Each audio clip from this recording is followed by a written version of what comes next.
And guys, overtime na naman tayo guys. Ayan yung jacuzzi natin. Kinakasa na yung ating forma na screen at steel matting. Buhos natin ngayon alas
jacuzzi sa ibabaw na nakalutang dahil puro tubig ang makikita nito.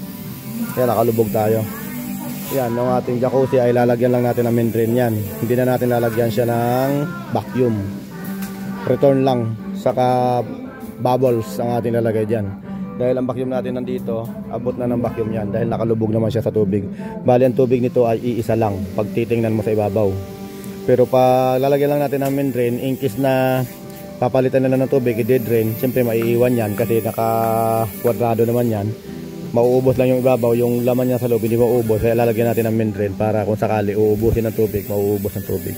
Pero sa vacuum ay abot na ng vacuum yan dahil nandito. Dahil isa lang din naman ang tubig nitong malaki sa kayang jacuzzi na yan. Ayan, overtime tayo. Aanantayin natin ang ready mix nating magbubuhos. Ready mix po ang ating magbubuhos dito. Yan, naka-schedule tayo ng 10:30, siguro mga 11 ganun. Antayin na lang natin. Bago dumating yun is nakakain na tayo. Nakatapos na rin tayo rito. Naka-prepare na natin lahat bago dumating yung ating mixer.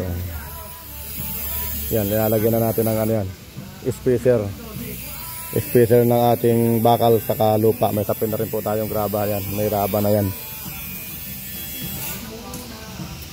Yan yung ating graba. Yan po yung ating ano, mayroon tayong cross beam. Yan, mga cross beam natin. Hindi na natin nilagyan ng hollow block na guide. Diyan na sa lupa natin i-guide yung ating cross beam. Kasama na sa buhos yan.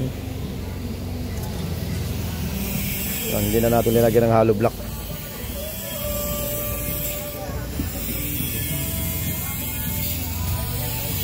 Ayan guys, medyo rush po ang ating gawa dito.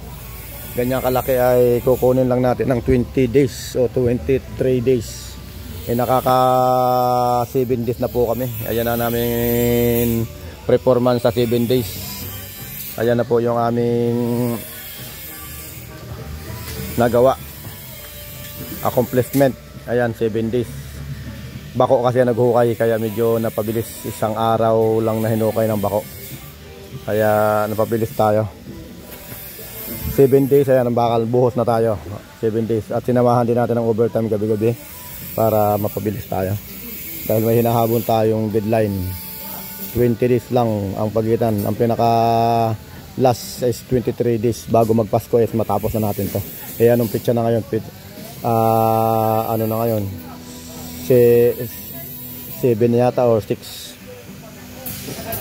Pero ay Sabado ngayon, 7 ngayon, December 7. Nag-start tayo ay December 1. December 1 tayo nag-start. Ayan na yung ating accomplishment sa loob ng 7 days kasama overtime. Ayan, ganda na ito. Lalakad-lakaran mo dito, may tubig. Pwede ka maghiga-higa dito habang nakalubog ka sa tubig ang yung likod.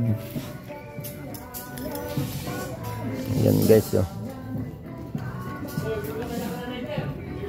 Tapos doon naman, pwede ka doon nakasandal, nakaupo.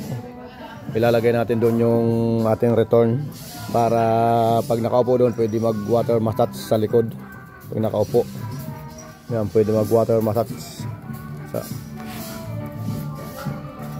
Guys, malapit na to. Mabuhusan lang natin to, medyo hindi na tayo masyadong haggard at palitada na tayo. Tapos waterproofing and tiling. Yun na yung ating sunod na gagawin.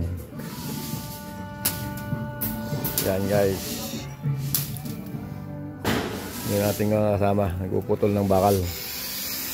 Yung iba nagtatali, itong iba naglalagay tayo ng spacer ng ating bakal sa lupa. Inaangat natin sa lupa yung ating bakal para nang sa ganun mabalot natin ng semento nang hindi nakadikit sa lupa at hindi kinakalawang.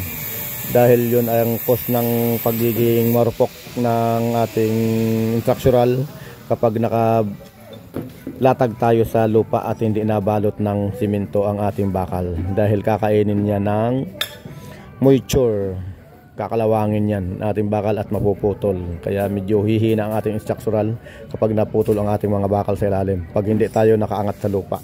Yung iba naman linalagyan ng sapin na plastic para iwas sa moisture sa at hindi nakalatag sa ating lupa. Tayo naman ay ang ginagawa natin, inaangat natin ng mga dos sa lupa ang ating dos o tres ang ating angat sa lupa para hindi nakalatag sa lupa. Para pag binuhusan natin, balot na balot ang ating bakal ng ating semento para hindi siya nagmo-moist, dahil hindi siya nakalatag sa lupa, hindi mabubulok ang ating bakal. Yun ang ating paraan para maging matibay ang ating structural. Yan guys.